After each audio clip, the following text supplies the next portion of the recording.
X square minus 9, 9ని నేను 3 స్క్వేర్గా రాసుకుంటే X square minus 3 square divided by X plus 3. Numerator లవం ఏ ఫామ్లో ఉంది? A square minus B square ఫామ్లో ఉంది. అంటే అది A plus B into A minus B, X minus 3 into X plus 3 divided by X plus 3. X plus 3 X plus 3 cancel అవుతాయి. ఈ క్వశ్చన్కి వాల్యూ ఎంత? X minus 3. సో ఈ క్వశ్చన్కి ఆన్సర్ ఏంటి?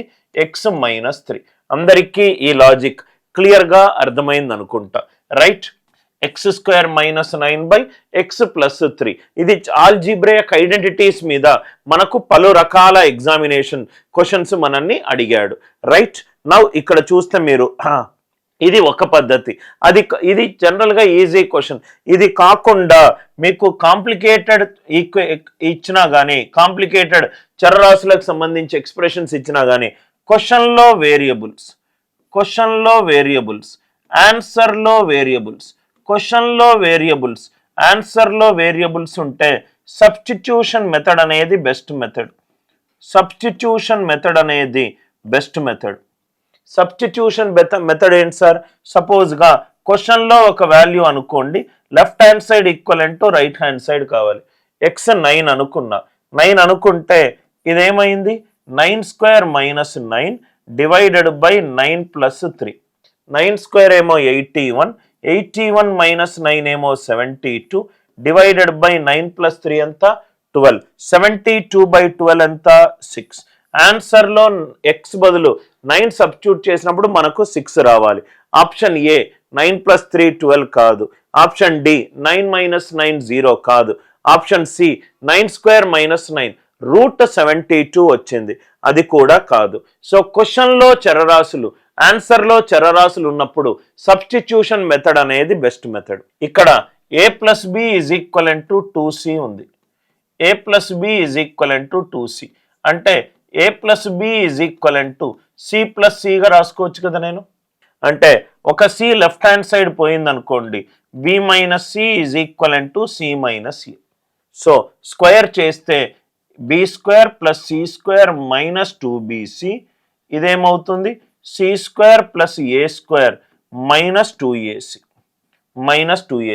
సి స్క్వేర్ క్యాన్సిల్ అయిపోతే ఇక్కడ చూడండి sir, B square minus 2bc is equivalent to A square minus 2ac.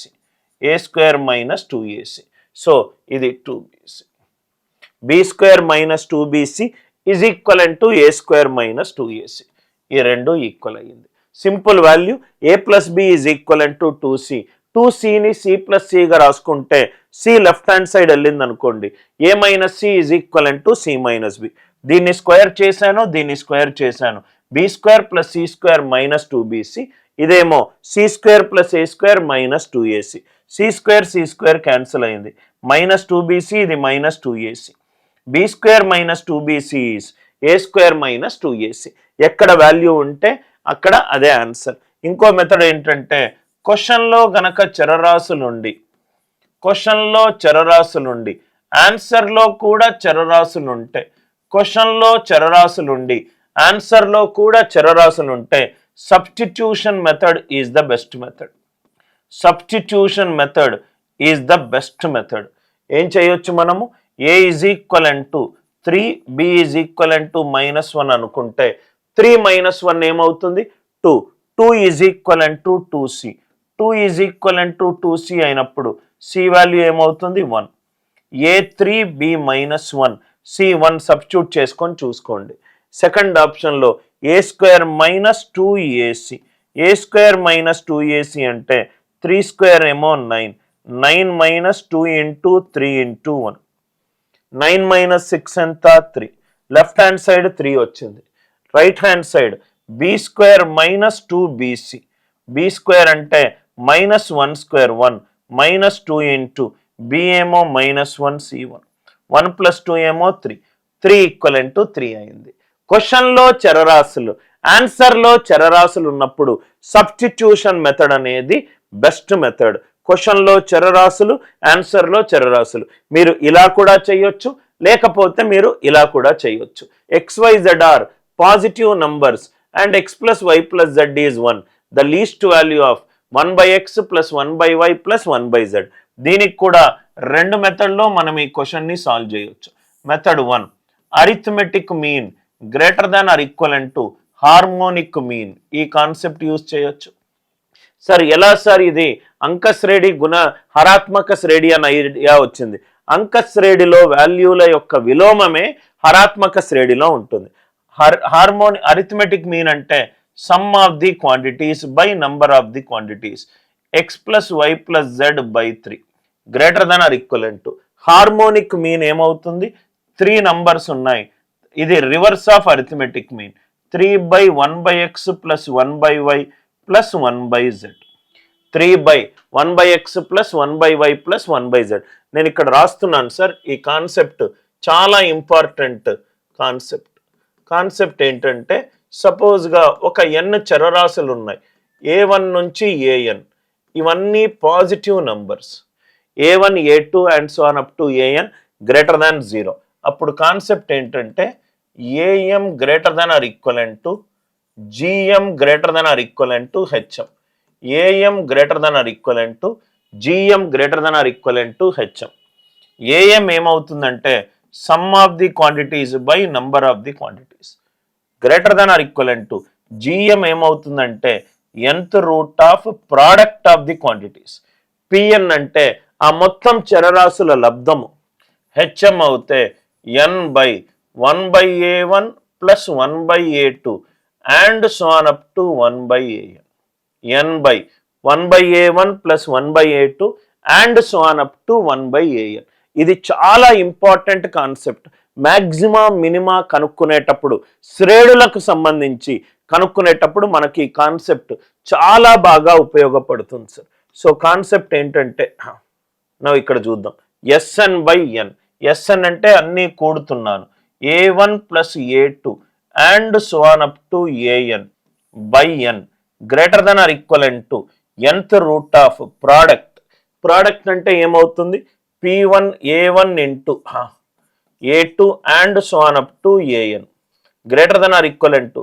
Harmonic mean అంటే అది అంక శ్రేణికి విలోమము. 1/a1 1/a2 and so on up to 1/an. చాలా ఇంపార్టెంట్ కాన్సెప్ట్ సార్ ఇది. ఇది మీకు తెలిస్తే చాలా ప్రాబ్లమ్స్ని మీరు ఈజీగా సాల్వ్ చేయొచ్చు. ఎలా ఐడియా వచ్చింది సార్? అంక శ్రేణి అని అంటే sum of the quantities x plus y plus z. హరాత్మక శ్రేణి అంటే దాని విలోమం.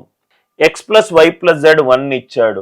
1/3 greater than or equivalent to 3/1/x plus 1/y plus 1/z. అంటే 1/x plus 1/y plus 1/z greater than or equivalent to 9. Minimum value ఏంటి sir? 9. Greater than or equivalent to కాబట్టి minimum value ఎంత వస్తుంది? 9 వస్తుంది. మినిమం వాల్యూ ఎంత వస్తుంది? 9 వస్తుంది. అందరికీ లాజిక్ క్లియర్గా అర్థమైంది అనుకుంటా. am greater than or equivalent to hm. ఇది ఒక మెథడ్. మెథడ్ 2 ఏంటంటే సిమెట్రిక్ ఫంక్షన్ యూజ్ చేసుకోవచ్చు. Method 2 symmetric function. సార్ ఏంటి సార్ ఇది సిమెట్రిక్ ఫంక్షన్? సిమెట్రిక్ ఫంక్షన్ అంటే x బదులు y పెట్టుకున్నా, y బదులు z పెట్టుకున్నా, z బదులు x పెట్టుకున్నా ఈక్వేషన్ మారదు. చూడండి సార్ ఒకసారి. x బదులు y పెట్టుకున్నా, y బదులు z పెట్టుకున్నా, z బదులు x పెట్టుకున్నా తిరిగి మనకు x plus y plus z equivalent to 1 వచ్చింది. ఇది కూడా రైట్ 1 వచ్చింది. అలాంటప్పుడు మేక్ వేరియబుల్స్. సిమెట్రిక్ ఫంక్షన్ గనక క్వశ్చన్లో ఇచ్చినప్పుడు మనం ఏం చేయొచ్చు? Make variables equal. Make variables equal. అన్ని చరరాశులను ఈక్వల్ చేసుకోండి.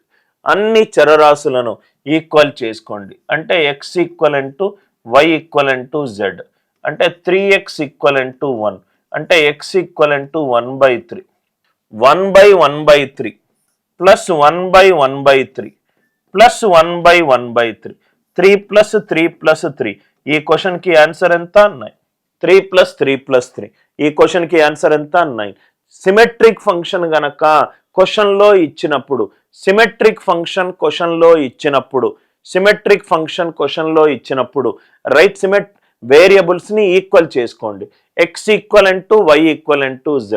అంటే 3x equivalent to 1, X value 1/3, 1/1/3 plus 1/1/3 plus 1/1/3, 3 plus 3 plus 3. ఈ క్వశ్చన్కి ఆన్సర్ ఏంటి సార్? 9. అందరికీ ఈ లాజిక్ క్లియర్గా అర్థమైంది అనుకో.